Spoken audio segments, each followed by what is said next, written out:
So within our previous session, sir, we were discussing about constructors, and within that constructor, we have discussed how to create a constructors, how many types of constructors are available, why do we create the constructors, such things we have already discussed, right? In my today's class, we are going to discuss about that there will be a one to 2 points which are available in constructors, right? Then just after 5 minutes, we are going to discuss about one example related to the constructor. I think in my previous class only we were discussing we had started that we should discuss about one example, right? And last time थोड़ा सा time नहीं बचा हुआ था, तो इसलिए मैंने उसको डिस्कस नहीं किया था, तो मैं वहीं से ही कंटिन्यू कर रहा हूँ, ठीक है?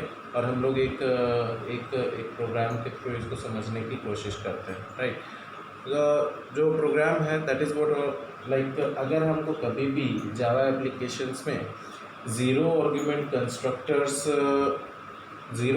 कंस्ट्रक्टर्स का हम लोग यूज़ करते हैं, एंड किस लिए यूज़ करते हैं? इनिशियलाइजेशंस के लिए। Suppose we want to initialize something, right? और अगर हम उस पर्टिकुलर कंस्ट्रक्टर को यूज़ करते लाइक एक्सेस करते हैं बाय द टाइम जब आपका ऑब्जेक्ट क्रिएट हो रहा होता है, सो उस टाइम पर जब कंस्ट्रक्टर एग्जीक्यूट हो रहा होता है, सो उसके अंदर जो भी इनिशियलाइजेशंस प्रोवाइड किए गए हैं वो सारे के सारे ऑटोमेटिकली एग्जीक्यूट हो जाते हैं, सो दैट कि जैसे ही कंस्ट्रक्टर एग्जीक्यूट हुआ वैसे ही ऑब्जेक्ट बना, और जैसे ही ऑब्जेक्ट बना तो उसके अंदर इंफॉर्मेशन स्टोर हुई, और जो इसके अंदर इंफॉर्मेशन स्टोर हुई वो information sir one time execute हुई कि नहीं हुई? जब आपका कंस्ट्रक्टर बना उसी टाइम पर ही ये सारे के सारे इनिशियलाइजेशंस भी एग्जीक्यूट हो गए, राइट? सो सर नहीं समझ में आया? हाँ सर नहीं समझ में आया, ठीक है, कोई बात नहीं सर, नहीं समझ में आया तो इससे अच्छा तो कुछ हो ही नहीं सकता, ठीक है? एक एग्जांपल देखते हैं तो आपको अभी समझ में आ जाएगा कि क्या मैं कहना क्या चाह रहा हूँ। ये हम लोगों जो भी पॉइंट बोला है, what is this all about sir, okay? So let's see. So यहाँ पर चलते हैं, अपने प्रोग्राम को सब हम लोग ओपन करते हैं, ठीक है?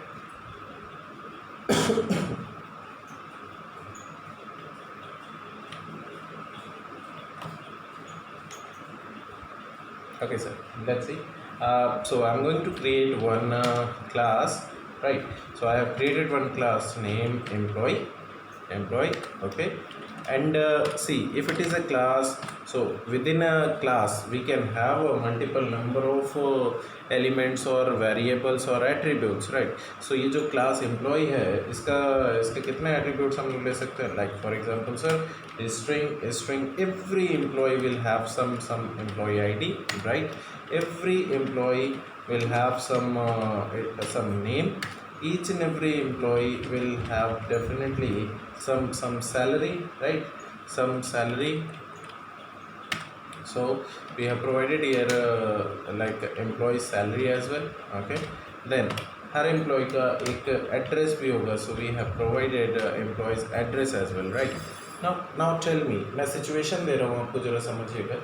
ये बताइए एक कंपनी है या आप लोग हैं, सपोज हम एम्प्लॉय की बात करें, किसी एम्प्लॉय की नौकरी लग गई, नौकरी लगने के बाद वो ऑफिस में गया, ऑफिस के अकाउंट्स डिपार्टमेंट ने उसको बुलाया या ऑफिस डिपार्टमेंट ने उसको बुलाया और बोला कि भैया अपना एक ये फॉर्म फिल कर दीजिए, इसमें आपका नाम, पता, हाँ, कहाँ रहते हैं, घर में कितने सदस्य हैं, ठीक है?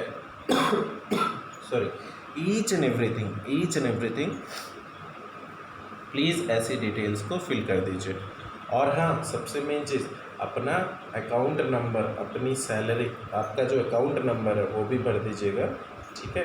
तो ये बताइए, क्या ऑफिस में डेली ये डिटेल आपसे मांगी जाती है क्या? प्लीज़ सर रेस्पॉन्ड, यस और नो। क्या आपसे ऑफिस में ये डिटेल डेली मांगी जाती है क्या? क्या डेली आपसे ये फॉर्म भराया जाता है? हाँ, नहीं, ठीक है, okay, very good. So it means इस तरीके की जो इन्फॉर्मेशन है वो वन टाइम एग्जीक्यूट होती है ना, वन टाइम एग्जीक्यूट होती है। हर एम्प्लॉय के लिए, हर एम्प्लॉय को एटलीस्ट कंपनी ज्वाइन करते ही इतनी डिटेल देनी होती।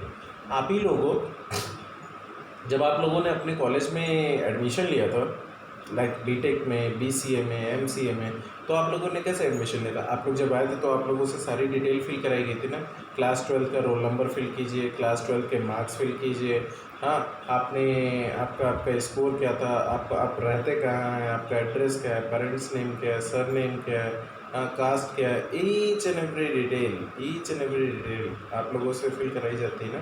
सो दिस इज़ वॉट, यानी कि हर इंडिविजुअल ऑब्जेक्ट के लिए, हर इंडिविजुअल स्टूडेंट के लिए, हर इंडिविजुअल एम्प्लॉय के लिए, हर इंडिविजुअल क्लास के ऑब्जेक्ट के लिए कुछ इन्फॉर्मेशंस हैं जो एक बार वन टाइम इनिशियलाइज होती हैं और उनको एक फाइल के फॉर्म में बनाकर स्टोर कर दिया जाता है, उनको एक ऑब्जेक्ट के फॉर्म में बनाकर स्टोर कर दिया जाता है। उस ऑब्जेक्ट के अंदर वन टाइम वैल्यू अवेलेबल होती है। I hope you all are able to understand sir, clear. So अगर किसी भी वैल्यू को हमें पता है कुछ वेरिएबल्स हैं, उन वेरिएबल्स के लिए अगर हमें एक ही बार अगर इनिशियलाइजेशन प्रोवाइड करना है तो ऐसी सिचुएशंस में हम लोग किसका इस्तेमाल करते हैं? कंस्ट्रक्टर का इस्तेमाल करते हैं कि ऑब्जेक्ट तो बने ही बने, और ऑब्जेक्ट बनने के बाद जो भी डेटा है, वैल्यू है, वो सारी की सारी कहाँ पर प्रोवाइड हो जाएंगी? वो सारी की सारी values sir see I am providing here. So employee ID I have provided, suppose E111, clear, this is what my employee ID which I have provided. Then employee का जो name था, employee's name I have provided here, suppose I have provided Gopal, okay, then Gopal Krishna I have provided, full name, right? So Gopal Krishna provided. Then sir, after this one, employee salary, so suppose employee salary we have provided. And what is that employee salary, sir? So employee salary will be there, like okay, so we have provided the employee salary as well. Now after that, sir, employees address is also necessary, so we have provided here employees address. So employees address, right? And employee address we have provided here Kanpur, employees address provided sir, okay. So यहाँ से आपका class generate हो गया, ठीक है। और class के बाद आपने कंस्ट्रक्टर भी आपने प्रोवाइड कर रखा था। सो देखिए कंस्ट्रक्टर के अंदर हम लोगों ने इन्फॉर्मेशन को लिख दिया। अच्छा, तो ये बताइए, ये सारी की सारी इन्फॉर्मेशन जो आपने लिखी हुई है ये कंस्ट्रक्टर में अवेलेबल थी? हाँ जी। आप क्या किया जाए, इन सारे वेरिएबल्स के लिए इनिशियलाइजेशन अवेलेबल हो गया? बिल्कुल सर, इनिशियलाइजेशन भी अवेलेबल हो गया, वेरिएबल तो थे ही, वैल्यू भी इनिशियलाइज होगी। Okay, very good. Now sir, how can we fetch this value? So by two ways, either you can directly call these variables, then you can do that. If you don't want to call these variables, then sir, we can also have one accessor method which will contain the each and every detail of this class, these variables. So how can we do that? So we are having one method, actually we are creating this method, right?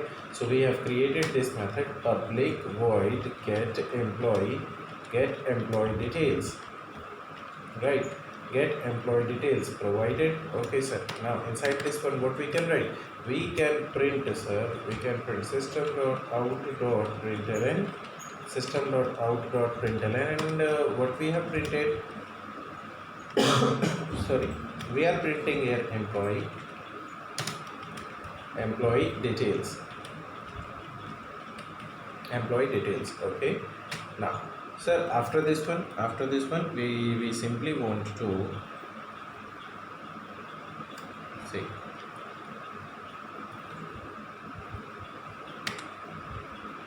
one line I want to provide it, sir, print it, okay. Now after that, sir, after this one we just want like employee ID, okay. So employee ID, how can we print employee ID? Sir, employee ID, okay. Sir, आपने यहाँ पर ये जो employee ID है ये जो employ ID जो लिखा हुआ है, आपने इस एम्प्लॉय आईडी के पहले रेफरेंस वेरिएबल नहीं लिखा, आपने सर डायरेक्ट इस वेरिएबल को यहाँ पर कॉल कर लिया हुआ। क्यों sir? Yes yes, anyone please respond. Sir इसके पहले आपने एम्प्लॉय का ऑब्जेक्ट जो बनाते थे E1 E2 E3 वो आपने नहीं लिखा। क्यों नहीं लिखा? क्योंकि ये जो वेरिएबल है, हाँ very good Saumya, right. So ये जो आपका जो क्लास है, ये जो आपका क्लास है, इस क्लास के अंदर जो पर्टिकुलर आपने यहाँ पर वेरिएबल्स आपने जो प्रोवाइड कर रखे हैं, ये variables with in a same class call किए जा रहे हैं। तो ये जो गेट एम्प्लॉय डिटेल्स मेथड है, ये भी तो इसी क्लास का ही पार्ट है। और यानी कि जब किसी सेम क्लास के अंदर होते हैं तो किसी भी वेरिएबल को, किसी भी मेथड को ऐसे ही कॉल किया जा सकता है, उसके लिए ऑब्जेक्ट बनाने की ज़रूरत नहीं है, ठीक है। Okay sir, so we have written in employee ID. Okay, very good. Then after this one I want to print employee name I want to print. So how can we print it? Sir simply जो name वाला variable है उसको हम लोग call करा लेते हैं। तो सर हमने किसको यहाँ पर कॉल किया हुआ है? Employee name, right, employee name. Okay, after this one sir name भी हमने कॉल करा लिया। और हमको क्या चाहिए? एम्प्लॉय की सैलरी चाहिए,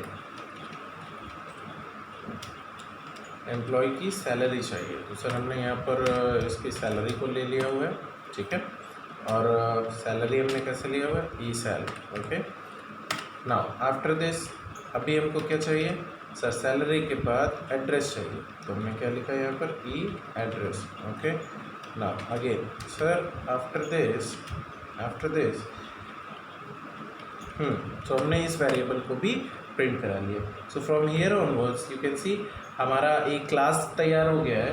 उस क्लास के अंदर कुछ वेरिएबल्स हैं, उन वेरिएबल्स के लिए वन टाइम वैल्यू असाइन करना है पर ऑब्जेक्ट, हर ऑब्जेक्ट के लिए वन टाइम वैल्यू असाइन करना है। सो हमने क्या किया? हमने एक कंस्ट्रक्टर बनाया और उसी के अंदर वैल्यूज़ को हमने इनिशियलाइज कर दिया।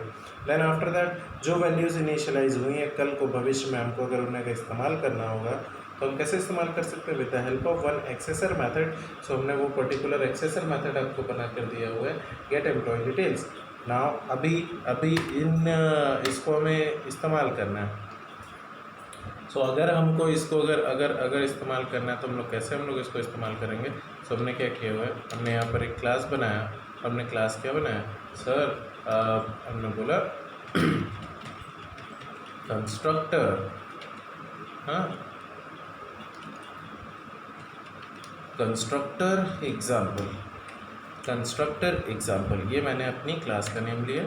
और ये हमारी किस टाइप की क्लास है? मेन टाइप की क्लास है। So we have written here public static void main string args, okay, written. Now आप सर क्या करेंगे? अब हम लोग इस कंस्ट्रक्टर का ऑब्जेक्ट बनाएंगे। सो हमने क्या किया? इस कंस्ट्रक्टर का एक ऑब्जेक्ट बनाया, employee E1 is equal to new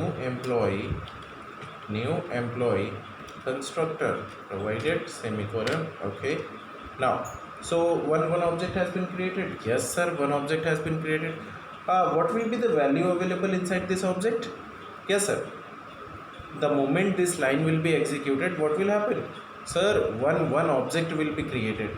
If one object will be created, then inside that object which kind of a values will be available? Sir, the values will be employee ID is equal to E111, employee name is equal to Gopal Krishna, employee salary is equal to 50,000, employee's address will be Kanpur, right. So ये इतनी सारी detail आपकी available हो जाएगी, ठीक है। Similarly अगर आप कोई दूसरा ऑब्जेक्ट बनाए तो उसके अंदर क्या डेटा स्टोर होगा? सर इसके अंदर new object will be created, object E2, लेकिन इसके अंदर भी डेटा वही स्टोर होगा। देन सिमिलरली हमने तीसरा ऑब्जेक्ट बनाया, तो तीसरे ऑब्जेक्ट के लिए भी क्या होगा? ऑब्जेक्ट तो बनेगा लेकिन डेटा वही सेम ही रहेगा। राइट सर, एवरीबडी अंडरस्टूड और not? What is the object sir? Object का प्रोसेस आप सभी को पता है, सबसे पहले जेवीएम न्यू कीवर्ड पर जाएगा, ऑब्जेक्ट क्रिएट करना है तो हीप मैनेजर के पास जाएगा, heap manager will take care of each and everything, वो वहाँ पे मेमोरी जनरेट करेगा, स्लॉट अवेलेबल करेगा, देन एक ऑब्जेक्ट क्रिएट करेगा, ऑब्जेक्ट क्रिएट करने के बाद उसमें हैश कोड प्रोवाइड करेगा, that hash code will be converted into its equivalent hexadecimal value, hexadecimal value को एक reference variable either E1 E2 E3, ठीक है, जिसके लिए आप ऑब्जेक्ट बना रहे हैं वहाँ पर जाकर इसको असाइन कर देगा, this variable will be treated like a reference variable. Understood और not sir? Object creation process previous classes में हम लोगों ने डिस्कस किया था। नाउ आफ्टर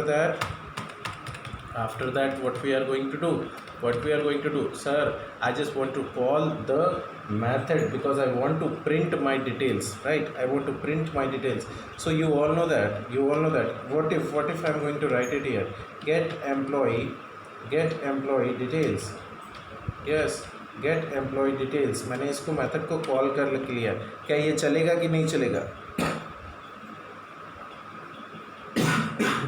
हाँ जी, विल इट वर्क और नॉट? नो ओके, हाँ जी, क्यों नहीं चलेगा?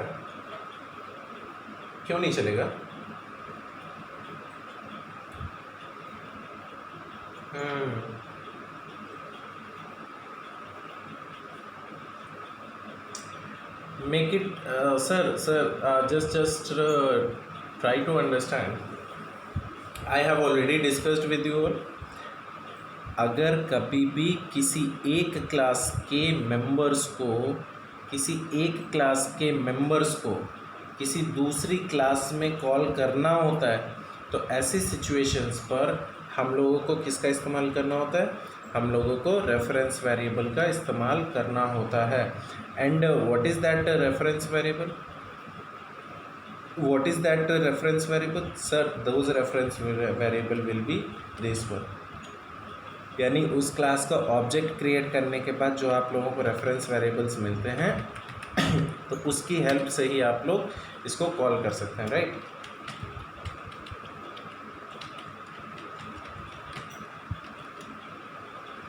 राइट सर, सो मैंने देखिए क्या क्या हुआ है, मैंने एक E1 ऑब्जेक्ट के लिए वैल्यू को कॉल किया, एंड सिमिलरली E2 के लिए कॉल किया, एंड सिमिलरली E3 के लिए कॉल किया, ठीक है। सो ये अलग अलग रेफरेंस वेरिएबल हैं एक ही क्लास के। आपसे क्वेश्चन पूछा जाता है कि किसी एक क्लास के कितने ऑब्जेक्ट बना सकते हैं? सर, जितनी आपकी इच्छा हो उतने ऑब्जेक्ट आप बना सकते हैं। यहाँ पर देखिए, मैंने एम्प्लॉय नाम की क्लास के मैंने तीन ऑब्जेक्ट मैंने बना रखे हैं, ठीक है सर। इसको सेव कर लेते हैं फाइल को। हमारी लोकेशन है E ड्राइव, सॉरी,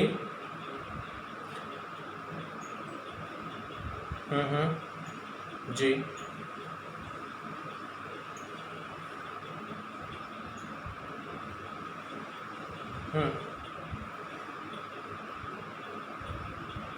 तीनों में सेव होगा, ठीक है। समझाता हूँ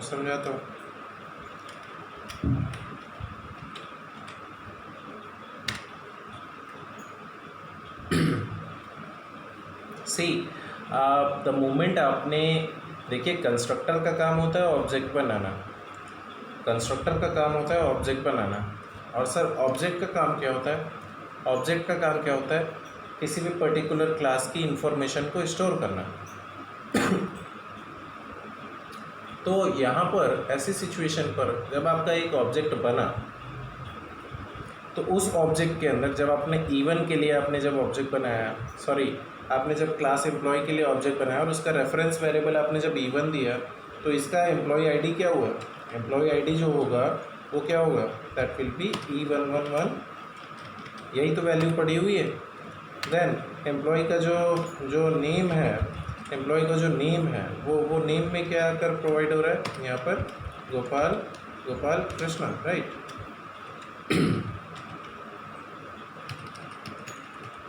ओके, सो ये तो इसका नेम अवेलेबल हो गया। Then after this one immediately आप लोगों ने एक एम्प्लॉय की सैलरी आपने प्रोवाइड कर रखा था. So employ salary was something provided, right. Then after this, after employ salary, employees address you guys have provided. So employees address आपके पास कितना अवेलेबल हो गया? So that address will be like this one, Kanpur. Okay, Kanpur provided, right. ना ये जो कुछ भी आपने बनाया है ऑब्जेक्ट, ये आपने किसके लिए बनाया था? E1 के लिए आपने बनाया था. जब सिमिलरली आपने ऑब्जेक्ट E2 के लिए बनाया, E2 के लिए आपने जब बनाया तो E2 कैसे वर्क कर रहा है? देखिए E2 के लिए जो आपका ऑब्जेक्ट बना, ऑब्जेक्ट बनने का प्रोसेस तो सेम ही है ना. और अगर ऑब्जेक्ट बनने का प्रोसेस सेम है, बस खाली उन तीनों के जो रेफरेंस वेरिएबल्स हैं वो अलग अलग आपने प्रोवाइड कर रखे हैं. तो क्या हुआ? तो सर इसका सिंपल सा मतलब है, एक ही कंपनी के अंदर 3 एम्प्लॉयज़ हैं और उन तीनों की इन्फॉर्मेशन सेम टाइप की है. तो इसमें क्या किया जा सकता है? हो सकता है कोई गोपाल हो एक और जिसका आईडी सेम रखा हुआ है, ठीक है. Whatever it could be anything, right. So ये आपके 3 ऑब्जेक्ट यहाँ से क्रिएट होकर आते हैं. Clear sir? Yes, somebody who was having the doubt. Understood or not, sir? Sir, why?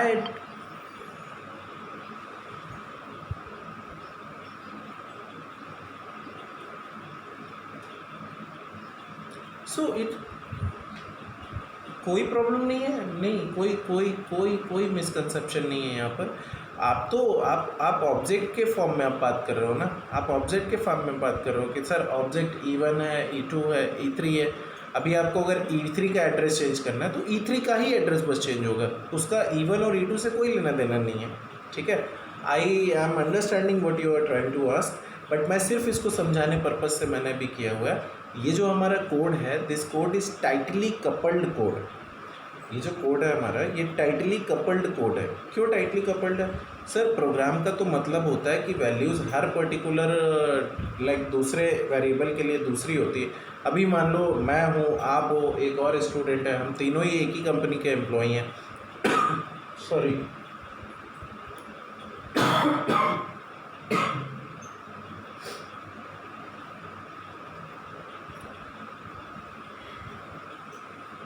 Excuse me.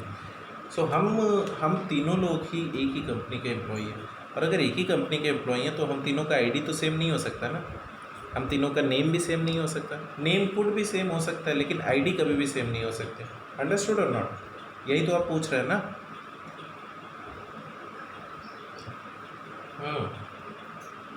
सो अभी मैंने वैसा प्रोग्राम अभी बनाया नहीं है. सो डोंट वरी, ठीक है. वो आगे के प्रोग्राम में मैं डिस्कस करूँगा, ठीक है. Okay, sir. So I'm moving further. Clear? Right, guys.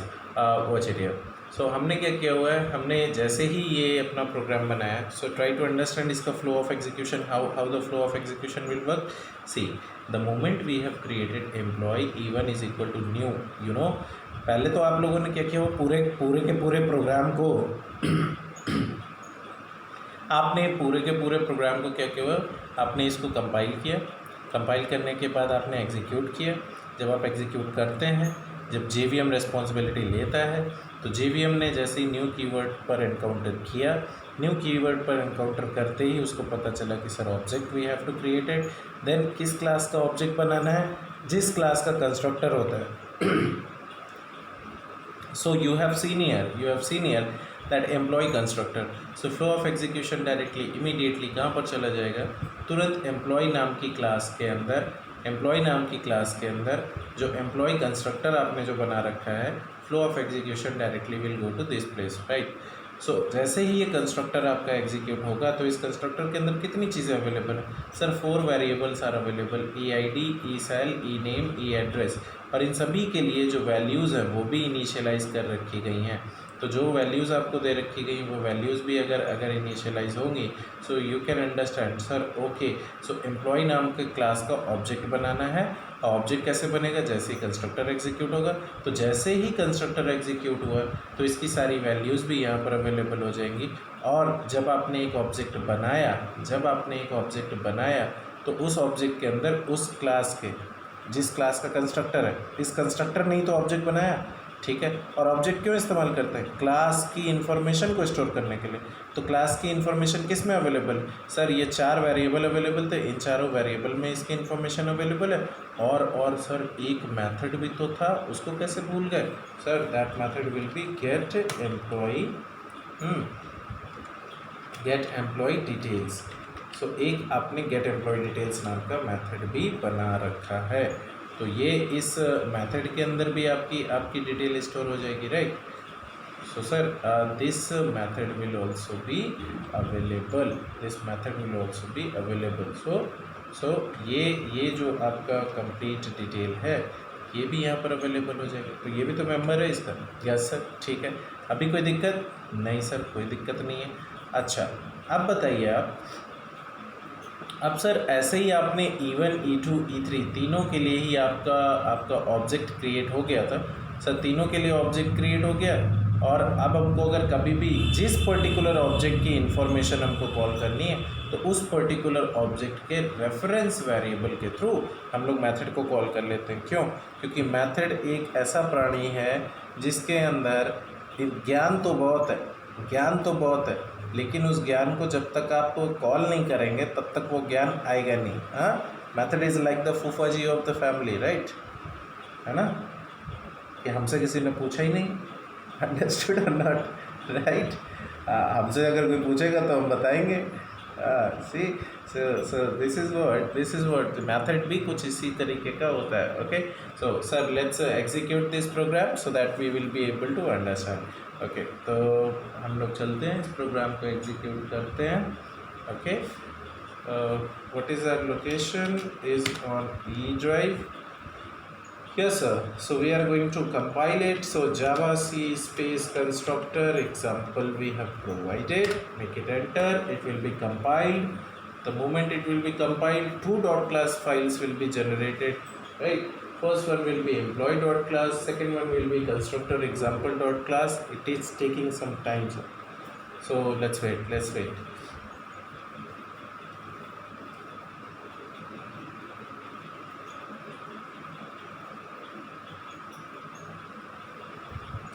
Laptop नींद में है। क्या बोल रहे हैं? तो yes see we have provided here just get employee detail, right। वो इस get employee detail नाम के वेरिएबल को फाइंड नहीं कर पा रहा है, ठीक है एक्चुअली। और हमने कॉल क्या किया हुआ है सी हमने जो मेथड बनाया था वो बनाया था डिटेल्स नाम का मेथड।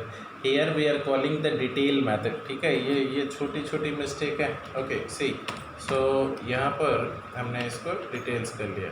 ओके ठीक है, अभी सेव कर लेते हैं and then again try to compile it. So we have yes sir successfully compiled. Now executing it, so we are executing that java space, and then what is the name of our main class sir? Sir the name of our main class is constructor example, right. Make it enter, and we can see 3 number of times we have called get employee details. So first one is which we are getting, that is what are for the E1, second one is for the E2, third one is for the E3. I hope everybody is able to understand. But sir actually ये tightly coupled code है भाई। ये बताइए, company में तो हज़ारों employ काम करते हैं, तो 1000 एम्प्लॉय काम करते हैं, आपने तो बस खाली एक ही की डिटेल अलग अलग ऑब्जेक्ट में स्टोर करा रखी है ना। हमें तो सारे के अलग अलग इन्फॉर्मेशन चाहिए, तो कैसे होगी? ठीक है, तो वो हम लोग अभी डिस्कस करेंगे। But I hope till this section you all are able to understand sir, right. Okay, so इस सेम प्रोग्राम को सर हम लोग एज एन आपके फाइल में सर सेव कर देते हैं, so that copy it, right, and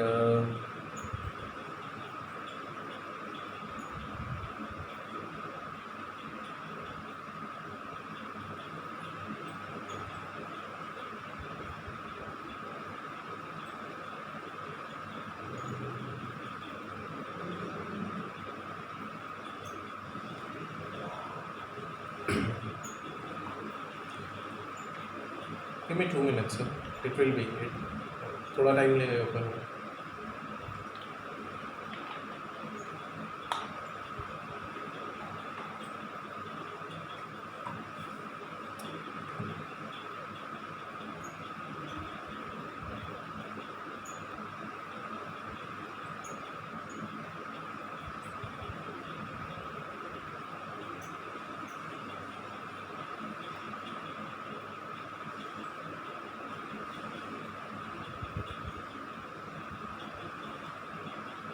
okay, so इससे रिलेटेड जो एग्जांपल है that example is here sir. Okay, ये हमारा कोड हो जाएगा and then after this one if we talk about the diagrammatic representation, so that is available here. Just wait, we are having here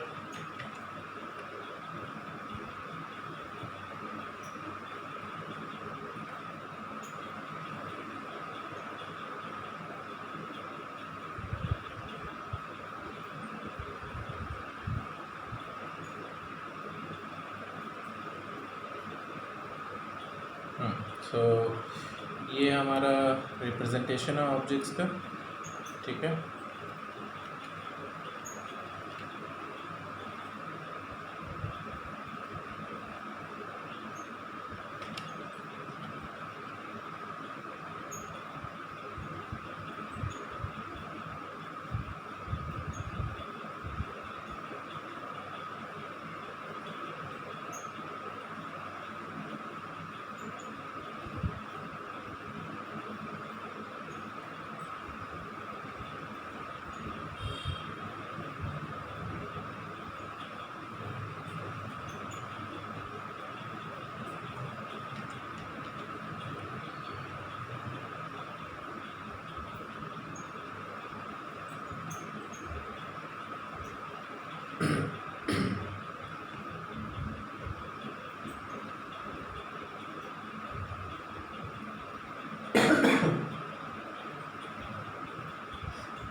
Okay, sir. I hope you all are able to understand, right? Now, sir, moving further for the next point.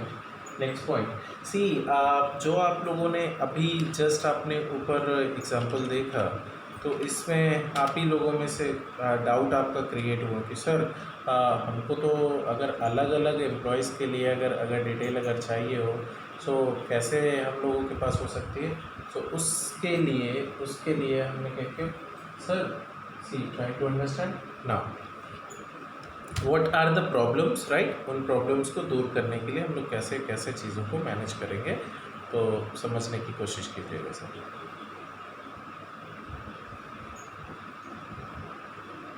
Okay, so we are providing in the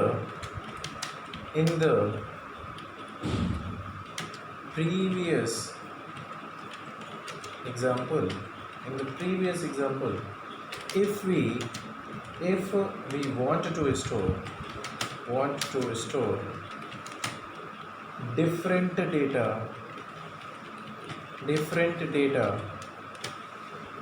right, different data for each and every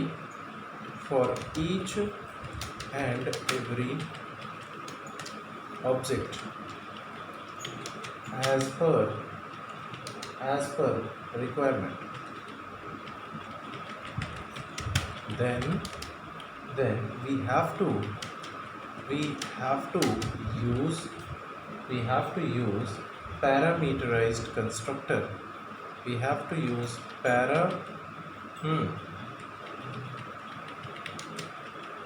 constructor, parameterize constructor. Sir ये क्या है भाई?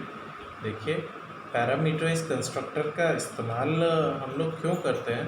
क्योंकि जो आपके different parameters हैं जो कि आप लोगों को प्रोवाइड कर रखे गए हैं, ठीक है, और ये आपके जितने भी इस तरीके के पैरामीटराइज कंस्ट्रक्टर में क्या होगा, देखिए, अगर आपको अपनी एप्लीकेशन को टाइटली कपल्ड नहीं रखना है, यानी हर पर्टिकुलर वेरिएबल, हर वेरिएबल के लिए डिफरेंट ऑब्जेक्ट के लिए डिफरेंट वैल्यूज़ आपको प्रोवाइड करनी है।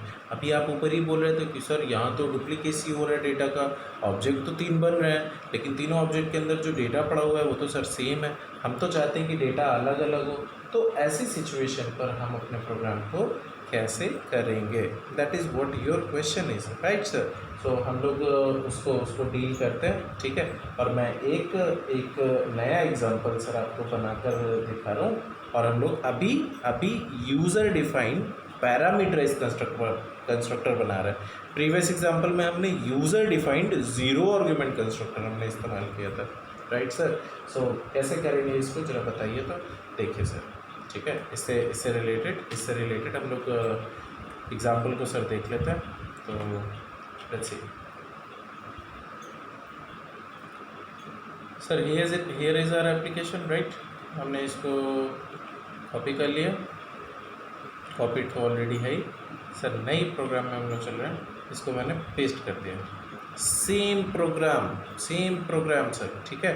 कोई मेजर चेंजमेंट नहीं, बस थोड़ा सा एक चेंजमेंट मैं कर रहा हूँ, क्या कि यहाँ पर जो मैंने सी नॉर्मल ये सब हटा देता हूँ ताकि आपके दिन में कोई भी कन्फ्यूजन ना रहे। ये अभी प्रेजेंट में आपका किस टाइप का कंस्ट्रक्टर है sir? This one is a user defined zero argument constructor. अच्छा, अब बताइए इसके अंदर हम लोग क्या करना चाहते हैं? अपने सारे वेरिएबल्स के लिए वैल्यूज़ को प्रोवाइड करना चाहते हैं, बदल के वैल्यूज़ है। तो देखिए मैं इस कंस्ट्रक्टर के अंदर कुछ नंबर ऑफ आर्गुमेंट या नंबर ऑफ पैरामीटर प्रोवाइड कर रहा हूँ, और उन नंबर ऑफ आर्गुमेंट या पैरामीटर का नेम क्या है? सो जो पहला है आपका वो है EID1 एम्प्लॉय ID 1, ओके। दूसरा सर सेकंड है आपका एम्प्लॉय नेम 1, ओके। ये हमने दूसरा वेरिएबल प्रोवाइड किया। देन सिमिलरली मैंने एक तीसरा वेरिएबल लिया हुआ है, और वो क्या है सर? एम्प्लॉय ID हो गया, एम्प्लॉय नेम हो गया। ऐसे ही सैलरी के लिए हमको चाहिए, तो हमने क्या किया हुआ है? Float ESAL1, okay, float ESAL1। Then हमको क्या चाहिए सर? हमें चाहिए स्ट्रिंग एड्रेस। सो हमने यहाँ पर एड्रेस को भी प्रोवाइड कर लिया, हुआ। अब आप क्या करना है सर? इन सभी वेरिएबल्स के लिए वैल्यूज़ को प्रोवाइड करना है। सो हमने क्या किया? EID is equal to EID1, okay. Now similarly next ename is equal to ename1। then sir ESAL is equal to ESAL1, and then next will be EAddress is equal to EAddress1। provided or not sir? assigned or not? ये जो हम लोगों ने यहाँ पर जो भी हम लोगों ने प्रोवाइड किया हुआ है, इसका मतलब क्या हुआ सर? इसका मतलब हुआ कि आपने जो भी यहाँ पर कंस्ट्रक्टर के अंदर, ये जानते हैं ये जो वेरिएबल है, ये वेरिएबल आपके किस टाइप के वेरिएबल है? Local variable. ये आप लोगों ने लोकल वेरिएबल्स आपने प्रोवाइड कर रखे हैं। और ये किस टाइप के वेरिएबल है? ये क्लास लेवल वेरिएबल्स है, clear. So class level variable, local variable. आपने बोला कि जैसे ही कभी भी ये वाला एम्प्लॉय कंस्ट्रक्टर रन करेगा, तो ये वाला एम्प्लॉय कंस्ट्रक्टर रन करने के लिए इसमें जो भी लोकल वेरिएबल की वैल्यूज़ प्रोवाइड की गई हैं, वो सारी की सारी लोकल वेरिएबल्स की वैल्यूज़ उठाकर इसमें असाइन कर दीजिए, या आपके क्लास लेवल वेरिएबल को असाइन कर दीजिए। तो EID1, ename1, ESAL1, EAddress1, इन सभी की वैल्यू किस में स्टोर हो गई? कहाँ पर चली गई सर? ये क्लास लेवल वेरिएबल्स में जाकर स्टोर हो गई हैं। जब ये सारी वैल्यूज़ आपकी क्लास लेवल वेरिएबल में जाकर स्टोर हो गई, तो इन क्लास लेवल वेरिएबल में अब क्या होगा सर? ऑब्जेक्ट क्रिएट होगा, और यहाँ पर सारी वैल्यूज़ भी आपकी प्रोवाइड हो जाएंगी। क्लियर और not? Okay. Now after this sir object बनाकर देखते हैं। अच्छा ये बताइए, यहाँ पर हमने मेन क्लास लिया हुआ है कंस्ट्रक्टर एग्जाम्पल। सो यहाँ पर ये हम लोग पैरामीटराइज कंस्ट्रक्टर का एग्जाम्पल ले रहे हैं, ठीक है। सो मैं यहाँ पर लिख दे रहा हूँ पैरामीटराइज, ओके। सो ये हमारा कंस्ट्रक्टर जो है, ये हमारा कंस्ट्रक्टर पैरामीटराइज कंस्ट्रक्टर है, प्रोवाइडेड। ओके, ये बताइए क्या मैं अगर इसका ऑब्जेक्ट बनाऊंगा तो बनेगा? अभी प्रेजेंट में I have written employee E1 is equal to new employee constructor. क्या ये प्रोग्राम को मैं अगर सेव कर दूं और मैं एग्जीक्यूट करूं तो क्या ये चलेगा? क्या ये चलेगा? Yes sir, please respond sir, will it work और नो?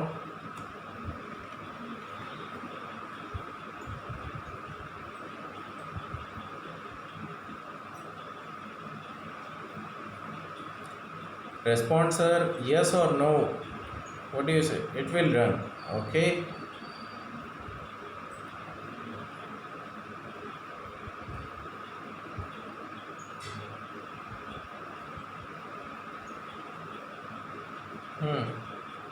Okay, ठीक है, let's see.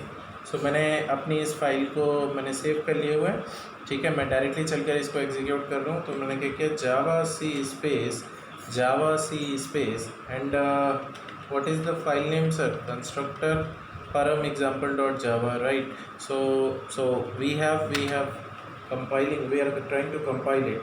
See, let's wait. क्या बता रहा है?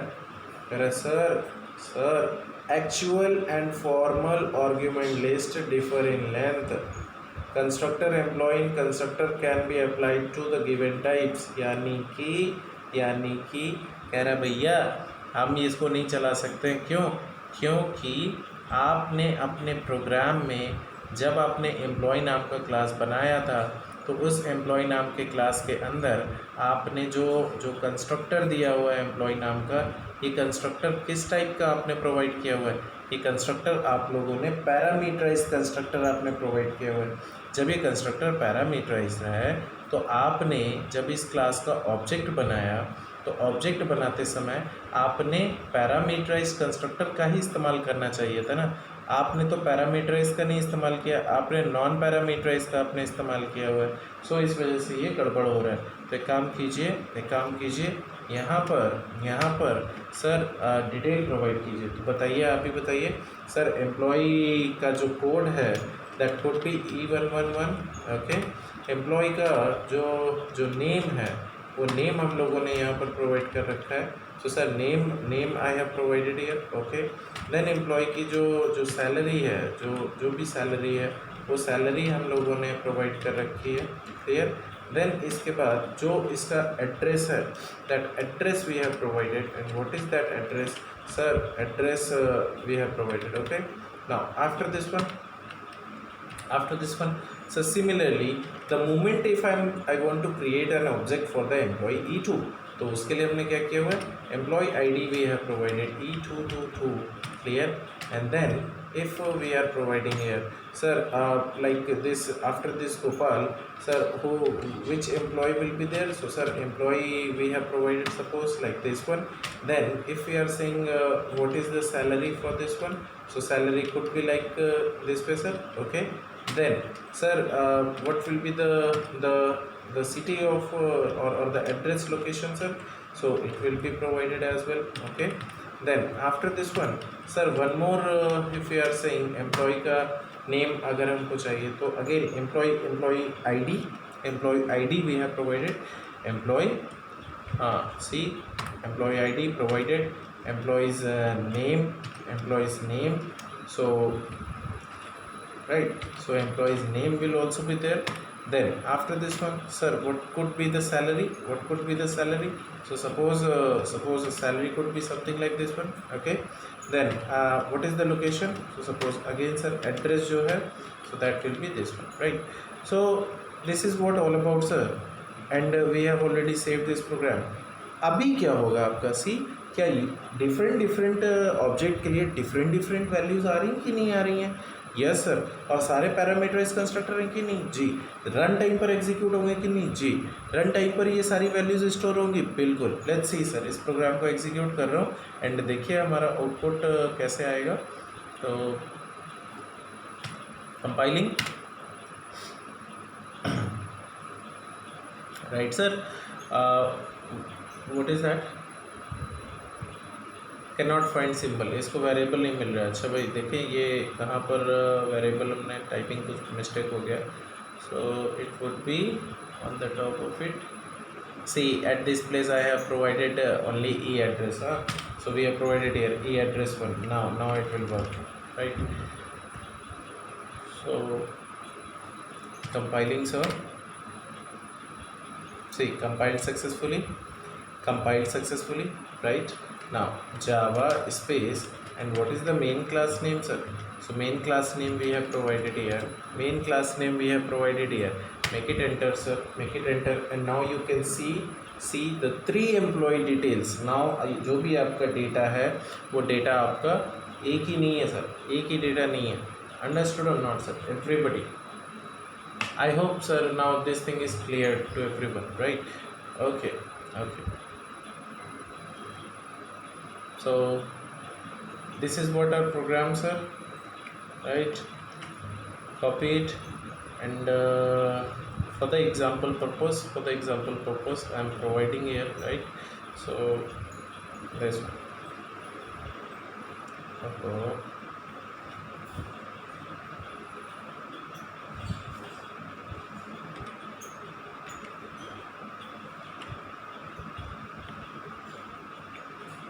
Okay sir, so this is what example for this one. तो अभी हमारे पास 3 डिफरेंट ऑब्जेक्ट क्रिएट होकर आएंगे और तीनों की अलग अलग ही वैल्यूज़ रहेंगी, ठीक। खैर मैं इसका डायग्रामेटिक रिप्रेजेंटेशन नहीं आपको बना के दिखा रहा हूँ, ठीक है। आप आई थिंक आप सभी लोग समझ गए होंगे। तो ये बताइए यहाँ पर 3 डिफरेंट ऑब्जेक्ट बन रहे हैं या तीनों सेम ऑब्जेक्ट बन रहे हैं? Please sir respond. 3 different object बन रहे हैं या 3 सेम ऑब्जेक्ट बन रहे हैं? 3 different objects are there.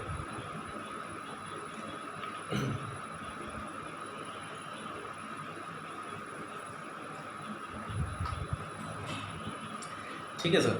Now our next topic will be that is what, sir? See, within this same constructor, right? Now constructor overloading, ये क्या होता है सर? कंस्ट्रक्टर ओवरलोडिंग कैसे होता है देखिए।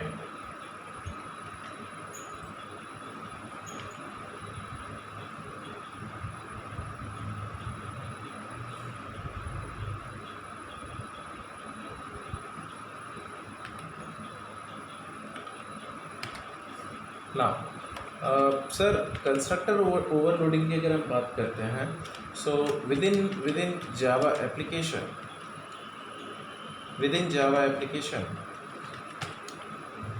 if we provide more than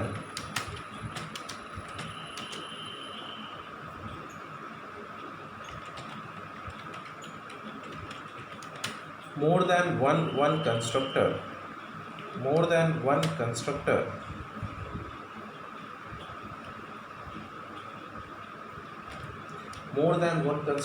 with same name and with different parameter, with the same name with different parameter list, then it is called as constructor overloading.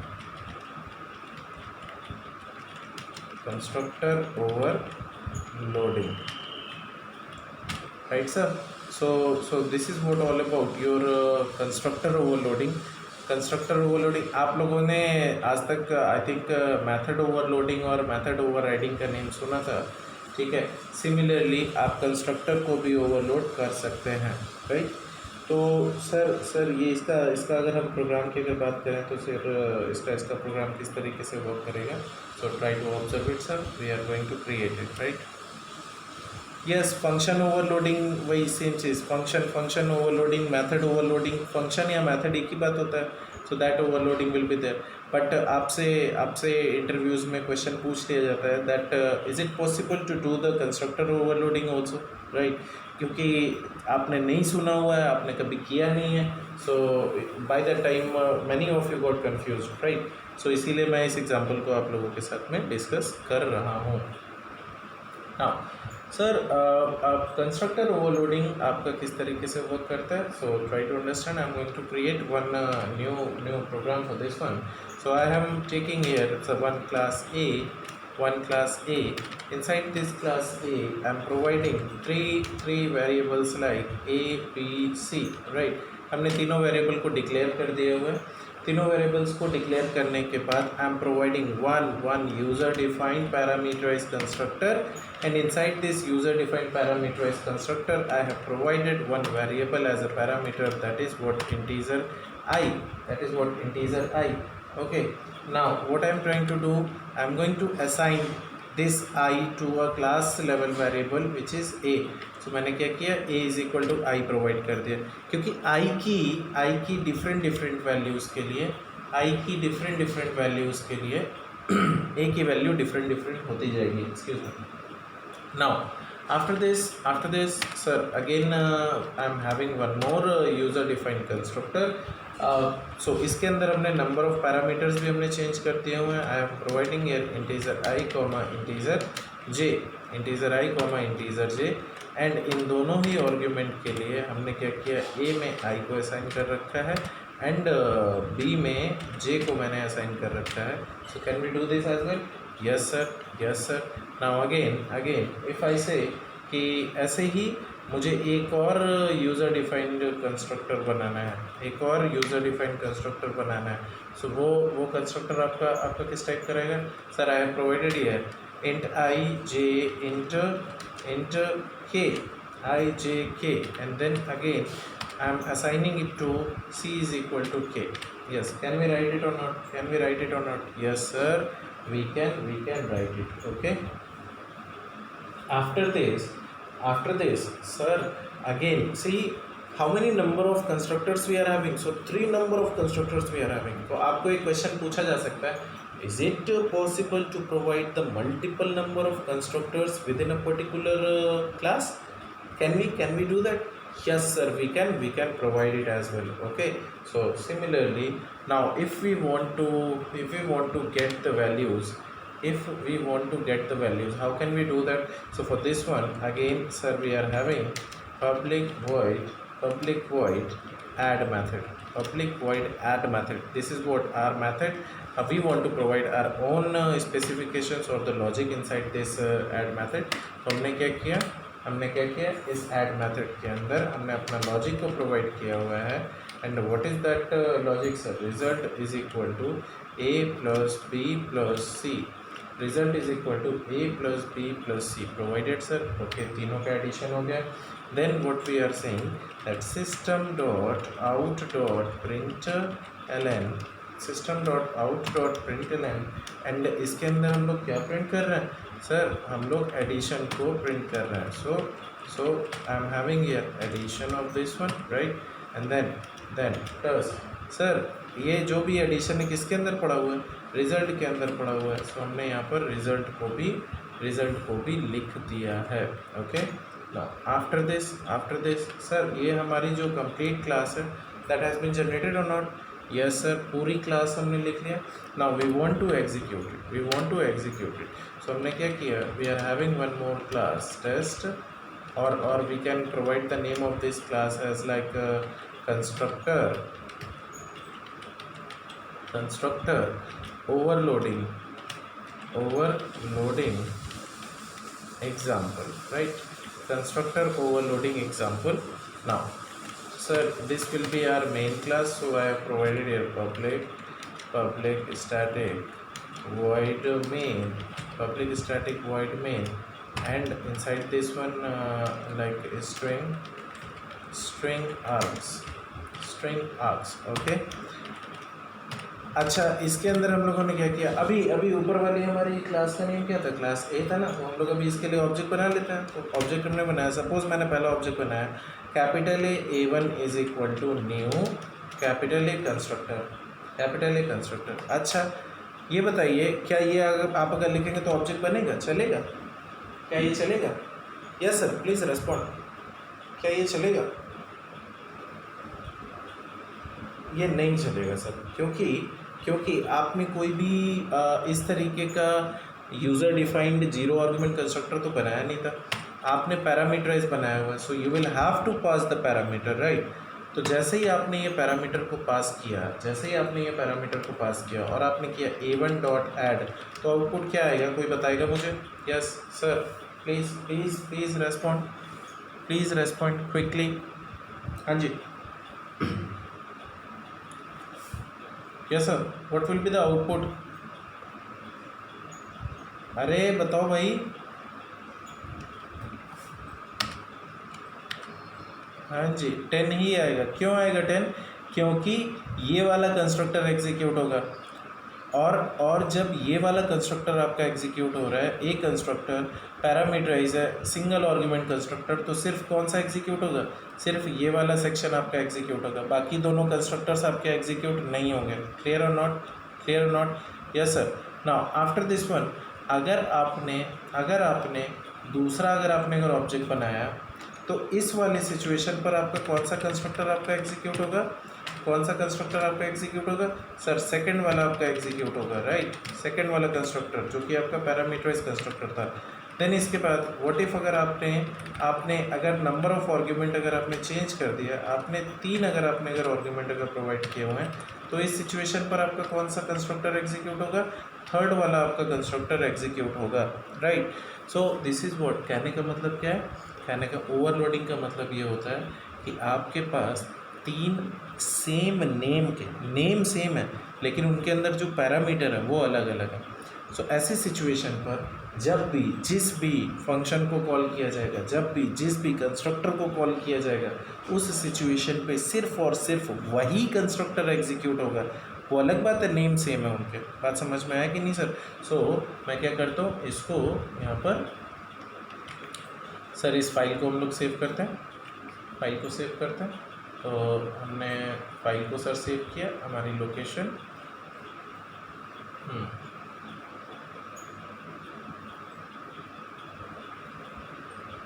okay sir, back to our location here, and then inside the constructor we have provided .java. Okay, .java save.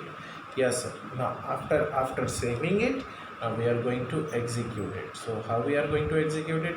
Sir, java c space constructor overloading example.java, make it enter. It is compiling sir, it is compiling.